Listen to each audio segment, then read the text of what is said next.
ನನ್ನ ಆತ್ಮೀಯರೇ, ಸ್ನೇಹಿತರೆ, ನನ್ನ ಆತ್ಮೀಯ ಒಡನಾಡಿಗಳೇ, ಎಲ್ಲರಿಗೂ ಶ್ರೀಹರಿ ಮಾಡುವ ಸ್ವಾಗತ ಸುಸ್ವಾಗತ. ಮಾನಸಿಕ ರೋಗಕ್ಕೆ ಮದುವೆ ಮದ್ದಲ್ಲ, ಮಾನಸಿಕ ರೋಗಕ್ಕೆ ಮದುವೆ ಮದ್ದಲ್ಲ ಅನ್ನೋದು ಒಂದು ಶೀರ್ಷಿಕೆಯನ್ನು ಈ ಕಾರ್ಯಕ್ರಮಕ್ಕೆ ಕೊಡ್ತಾ ಇದ್ದೇನೆ.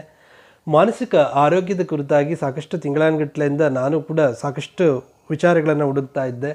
ನನ್ನ ಸ್ನೇಹಿತರ ಬಾಳಲ್ಲಿ ಏನಾಯಿತು, ನನ್ನ ಬಾಲ್ಯ ಸ್ನೇಹಿತರ ಬಾಳಲ್ಲಿ ಏನಾಯಿತು ಅಂತ ಎಲ್ಲ ಒಂದೊಂದಾಗಿ ವಿಷಯಗಳನ್ನು ಸಂಗ್ರಹಿಸ್ತಾ ಹೋದಾಗ ಇವತ್ತಿನ ಈ ಒಂದು ವೇಗದ ಜೀವನದ ಜಂಜಾಟ, ಈ ಒಂದು ರೀತಿ ಜೀವನದ ಯಂತ್ರದಂತ ಆಗಿರುವಂಥ ಜಂಜಾಟದ ಪರಿಸ್ಥಿತಿಯಲ್ಲಿ ಮನಸ್ಸಿನ ಆರೋಗ್ಯ ತುಂಬ ಮುಖ್ಯ ಆಗುತ್ತೆ. ಪ್ರತಿಯೊಂದು ಕೆಲಸ ಮಾಡಬೇಕಾದ್ರೂ ಪ್ರತಿಯೊಂದು ರಂಗದಲ್ಲೂ ಕೂಡ ಮಾನಸಿಕ ಆರೋಗ್ಯ ತುಂಬ ಮುಖ್ಯ. ಮನೋವಿಜ್ಞಾನ ಅಥವಾ ಮನಸ್ಸಿನ ಒಂದು ಮನೋವಿಕಾಸ ಇದರ ಕುರಿತಾಗಿ ಆಲೋಚನೆ ಮಾಡ್ತಾ ಇದ್ದಾಗ DD ವಾಹಿನಿ, ಚಂದನ ವಾಹಿನಿಯಲ್ಲಿ ಹಿಂದೆ ಪ್ರಸಾರವಾಗ್ತಿದ್ದ ತ್ರಿವೇಣಿಯವರ ಕಾದಂಬರಿ ಆಧಾರಿತ ಧಾರಾವಾಹಿ ನೆನಪಾಗುತ್ತೆ. ಮುಚ್ಚಿದ ಬಾಗಿಲು ಅಂತ ಅದರ ಹೆಸರು. ಅದರಲ್ಲಿ ತಜ್ಞ ಮಾನಸಿಕ ವೈದ್ಯರು ಯಾವ ರೀತಿಯಲ್ಲಿ ಅವರ ಪ್ರತಿಯೊಂದು ಕೇಸ್ಗಳನ್ನು ಅವರು ತನ್ನ ಪೇಷಂಟ್ನ ಯಾವ ರೀತಿಯ ಒಂದು ಚಿಕಿತ್ಸೆಯನ್ನು ಕೊಟ್ಟು ಚಮತ್ಕಾರ ರೀತಿಯಲ್ಲಿ ಅವರನ್ನು ಬಗೆಹರಿಸ್ತಾರೆ. ಎಷ್ಟು ಅದ್ಭುತವಾಗಿದೆ. ಅದು ಸಿಕ್ಕಿದ್ರೆ ಕೂಡ ಯೂಟ್ಯೂಬಲ್ಲಿ ನೋಡ್ತೇನೆ. ಅದಿರಲಿ.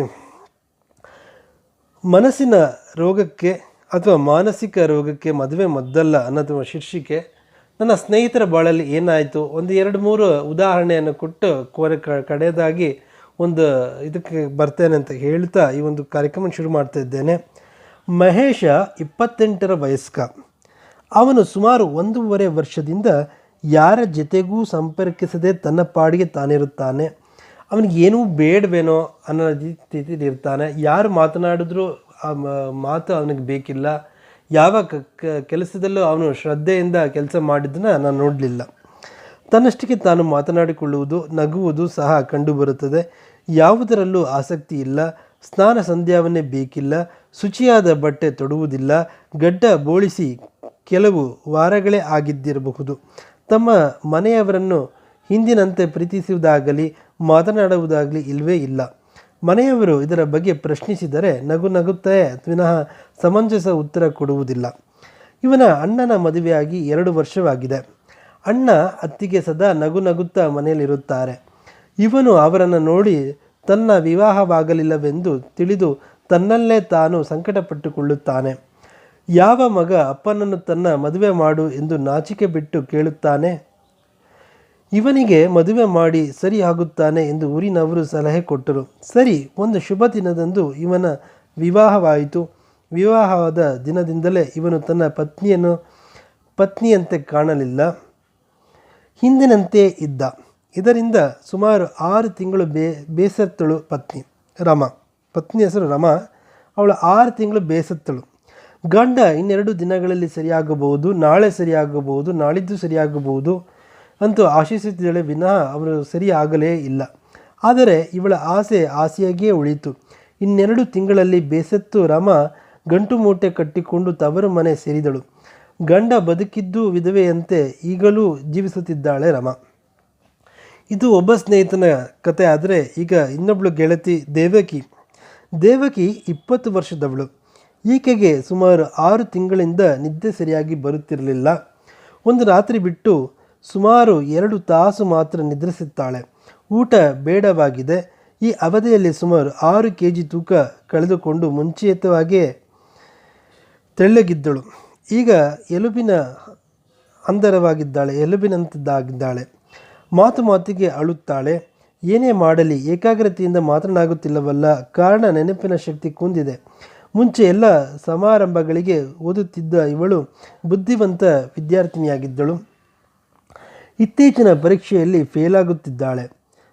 ಮಾತಿಗೆ ರೇಗುತ್ತಾಳೆ. 2 ಸರಿ ಆತ್ಮಹತ್ಯೆಗೆ ಪ್ರಯತ್ನಿಸಿದ್ದಾಳೆ. ಇರುವ ಒಬ್ಬಳೇ ಮಗಳು ಹೀಗಾದಲಲ್ಲ ಎಂದು ಪಾಲಕರು ಇವಳನ್ನು ಕೇಳಿದರೆ, ಯಾಕೆ ಹೀಗೆ, ಯಾರನ್ನಾದರೂ ಪ್ರೀತಿಸಿದ್ದೀಯಾ ಎಂದು ಕೇಳಿದ್ದಕ್ಕೆ ಇಲ್ಲ ಎಂದಳು. ಯಾರಾದರೂ ಪ್ರೀತಿಸಿ ಕೈಕೊಟ್ಟರ? ಮತ್ತೇಕೆ ಹೀಗಿರಿಯಾ ಎಂದು ಪ್ರಶ್ನೆ ಅವರ ಅಪ್ಪ ಅಮ್ಮನದು. ಅಪ್ಪ ಅಮ್ಮಂದಿರು ಇವಳಿಗೆ ಮದುವೆ ಹುಚ್ಚಿ ಹಿಡಿದಿದೆ ಎಂದು ತೀರ್ಮಾನಿಸಿ ಮಗಳ ಇಚ್ಛೆ ವಿರುದ್ಧ ಅವಳ ವಿವಾಹ ನೆರವೇರಿಸಿದರು. ಶ್ರೀಮಂತ ಮನೆತನ, ಒಬ್ಬಳೇ ಮಗಳು. ಹುಡುಗಿಯು ಸುಂದರಿ, ಒಳ್ಳೆಯ ವರನೇ ವಿವಾಹವಾದ. ಆದರೆ ದೇವಕಿ ವಿದ್ಯಾರ್ಥಿನಿಯಾಗಿದ್ದಾಗಲೇ ವಿವಾಹ ಆಗುವ ಇಚ್ಛೆ ಇರಲಿಲ್ಲ. ವಿದ್ಯಾಭ್ಯಾಸ ಪೂರೈಸಿದ ನಂತರ ಮದುವೆ ಆಗಬೇಕೆಂದಳು. ಬಲಾತ್ಕಾರಕ್ಕೆ ಮದುವೆಯಾದ ದೇವಕಿ ಮೂರನೇ ಸಾರಿ ಆತ್ಮಹತ್ಯೆಗೆ ಪ್ರಯತ್ನಿಸಿ ಸತ್ತೇ ಹೋದಳು. ವಿವಾಹವಾದ ಕೆಲವೇ 3 ತಿಂಗಳಿಗೆ ನವವರ ವಿದುರನಾದ. ಅಲ್ಲಿಗೆ ಮುಗೀತು. ಇನ್ನೊಬ್ಬ ಸ್ನೇಹಿತ ಇಬ್ರಾಹಿಂ. ಅವನ ಕಥೆಯೇ ನೋಡೋಣ ಬನ್ನಿ. ಇಬ್ರಾಹಿಂ ಕಥೆಯೇ ಬೇರೆ. 19 ವರ್ಷದ ಇವನು ಕಂಡ ಹುಡುಗಿಯರ ಹಿಂದೆ ಸುತ್ತುತ್ತಿದ್ದ. ಅತಿ ಮಾತನಾಡುವುದು, ತನಗೆ ದೈವಿ ಶಕ್ತಿ ಇದೆ ಎಂದು, ಇದರಿಂದ ತಾನು ಏನೆಲ್ಲ ಮಾಡಲು ಸಾಧ್ಯ, ದೇವರ ನಂತರ ತಾನೇ ದೇವರಂತೆ ಎಂದು ಬಡಾಯಿ ಕೊಚ್ಚಿಕೊಂಡು ಎಲ್ಲರಂತೆ ಓಡಾಡುತ್ತಿದ್ದ. ಅಪರಿಚಿತರನ್ನು ಮೊದಲ ಸಲವೇ ಹಲವು ವರ್ಷಗಳ ಪರಿಚಯ ಇರಬಹುದೆಂದೋನಂಥ ರೀತಿಯೇ ಆತ್ಮೀಯರಂತೆ ಮಾತನಾಡುತ್ತಿದ್ದ. ಯಾರ ತಡೆಯೂ ಇಲ್ಲದೆ ಎಲ್ಲರ ಮುಂದೆ ಹಾಡುವುದು, ನರ್ತಿಸುವುದು ಮಾಡುತ್ತಿದ್ದ. ಇವನಿಗೆ ಲೈಂಗಿಕತೆಯ ಬಗ್ಗೆ ಅತಿ ಹೆಚ್ಚು ಆಸಕ್ತಿ ಇದೆ. ಮದುವೆ ಮಾಡಿ ಮನೆಯಲ್ಲೇ ಹೆಂಡತಿ ಇದ್ದರೆ ಕಂಡ ಹೆಣ್ಣುಗಳ ಹಿಂದೆ ಓಡಾಡುವುದು ತಪ್ಪುತ್ತದೆ ಎಂದು ತೀರ್ಮಾನಿಸಿದ ಮನೆಯವರು ಇವನಿಗೆ ಕಿರಿಯ ವಯಸ್ಸಿನಲ್ಲೇ ಮದುವೆ ಮಾಡಿದರು. ಆದರೆ ವಿವಾಹದ ನಂತರವೂ ಇವನ ಪರಸ್ತ್ರೀ ವ್ಯಾಮೋಹ ಕುಗ್ಗಲಿಲ್ಲ. ನವ ವಧುವಿಗೆ ರೇಗಿ ಹೊಡೆಯುವುದು, ನಿಂದಿಸುವುದು ಮಾಡುತ್ತಿದ್ದ.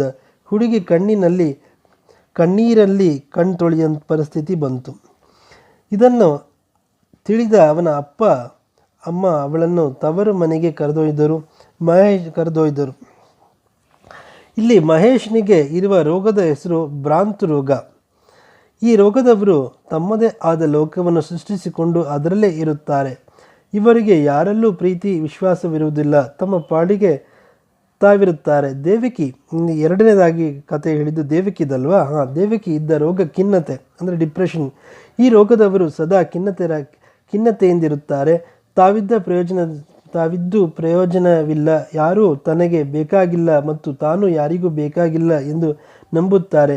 ನಿಸ್ಸಹಾಯಕತೆ ಇರುತ್ತದೆ. ಜೀವನದಲ್ಲಿ ಜಿಗುಪ್ಸೆಗೊಂಡು ಆತ್ಮಹತ್ಯೆ ಮಾಡಿಕೊಳ್ಳಬಹುದು. ಆದುದರಿಂದಲೇ ದೇವಿಕೆ ಆತ್ಮಹತ್ಯೆ ಮಾಡಿಕೊಂಡಳು. ಇಬ್ರಾಹಿಂಗೆ ಇದ್ದ ರೋಗ ಮೇನಿಯಾ ಎಂದು. ಇವರಿಗೆ ಎಲ್ಲದರಲ್ಲೂ ಆಸಕ್ತಿ ಹೆಚ್ಚು, ಲೈಂಗಿಕತೆಯೂ ಸೇರಿದಂತೆ. ಯಾರ ತಡೆಗೂ ಇವರು ಒಳಗಾಗುವುದಿಲ್ಲ.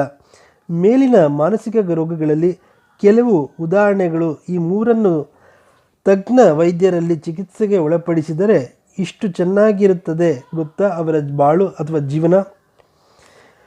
ನಾವು ಇನ್ನೊಬ್ಬರ ಬಾಳಿನ ಜೀವನ ಬಗ್ಗೆ ಮಾತನಾಡಿ ಸುಮ್ಮನಾಗಿ ಬಿಡ್ತೇವೆ. ಯಾವುದೂ ಕಾರ್ಯಗತ ತರುವುದನ್ನು ನಾವು ಯೋಚನೆ ಮಾಡುವುದಿಲ್ಲ. ಹೆಚ್ಚಾಗಿ ನಮ್ಮ ಒಂದು ಸಮಾಜನೇ ಆಗಿದೆಯೇನೋ ಅನ್ನಿಸಿಬಿಡುತ್ತೆ. ನಮ್ಮ ಕೈಯಲ್ಲಿ ಬೇರೆಯವರಿಗೆ ಸಹಾಯ ಮಾಡೋಕ್ಕಾಗದೇ ಇದ್ರೂ ಚಿಂತೆ ಇಲ್ಲ, ಅವರಿಗೆ ದಾರಿನಾರ ತೋರಿಸ್ಬೇಕಲ್ಲ, ಆ ಕೆಲಸ ಮಾಡಿದ್ರೂ ತೊಂದರೆ ಇಲ್ಲ. ಇರಲಿ, ಮುಂದುವರಿಯೋಣ. ವಿದ್ಯಾಭ್ಯಾಸ, ಮೇಲಿನ ಮಾನಸಿಕ ರೋಗದಲ್ಲಿ ಉದಾಹರಣೆ ಕೊಟ್ಟೆ ಅಷ್ಟೇ ನಾನಿಲ್ಲಿ. ಮಹೇಶನ ಹೆಂಡತಿ ಬದುಕಿದ್ದು ವಿಧಿವೇ ಆಗುತ್ತಿರಲಿಲ್ಲ. ದೇವಕಿ ವಿದ್ಯಾಭ್ಯಾಸ ಮುಗಿಸಿ ಇಂಜಿನಿಯರ್ ಆಗುತ್ತಿದ್ದಳು. ಇಬ್ರಾಹಿಂ ಮಡದಿಯು ತವರು ಮನೆ ಸೇರುತ್ತಿರಲಿಲ್ಲ ಅಲ್ವಾ? ಚಿಕಿತ್ಸೆ ಕೊಡಿಸುತ್ತಿದ್ದರೆ ಇವರಿಗೆ ಖಂಡಿತ. ಈ ಮೂರು ಅಮಾಯಕರ ಭವಿಷ್ಯ ಕೆಡುಕು ತಪ್ಪು ತೀರ್ಮಾನ ಅವರ ಮನೆಯವರ ಮುಗ್ಧತೆ ಕಾರಣ ಇರಬಹುದು. ಆದರೆ ಯಾರ ತಪ್ಪಿಗೆ ಯಾರಿಗೆ ಶಿಕ್ಷೆ? ಒಂದು ವ್ಯಕ್ತಿಯಲ್ಲಿರುವ ವ್ಯಕ್ತಿತ್ವ ಬದಲಾಗಲು ಮಾನಸಿಕ ರೋಗವೇ ಕಾರಣ ಎಂಬುದನ್ನು ಅರಿತುಕೊಳ್ಳುವುದು ಮುಖ್ಯ. ಮನೋರೋಗಕ್ಕೆ ಮದ್ದಿಲ್ಲ ಎಂಬುದು ಹಿಂದಿನವರ ಮಾತು. ಆದರೆ ಈಗ ಕಾಲ ಬದಲಾಗಿದೆ. ಎಲ್ಲ ರೋಗಗಳಿಗೂ ಚಿಕಿತ್ಸೆ ಬಂದಿದ್ದಾಗಿದೆ.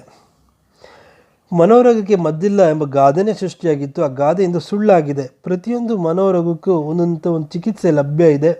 ಇದನ್ನು ಯೋಚಿಸುವುದನ್ನು ಬಿಟ್ಟು ವಿವಾಹವಾದರೆ ರೋಗ ಗುಣಮುಖವಾಗುತ್ತದೆ ಎಂಬ ತಪ್ಪು ತಿಳಿಯುವುದು ತಪ್ಪು.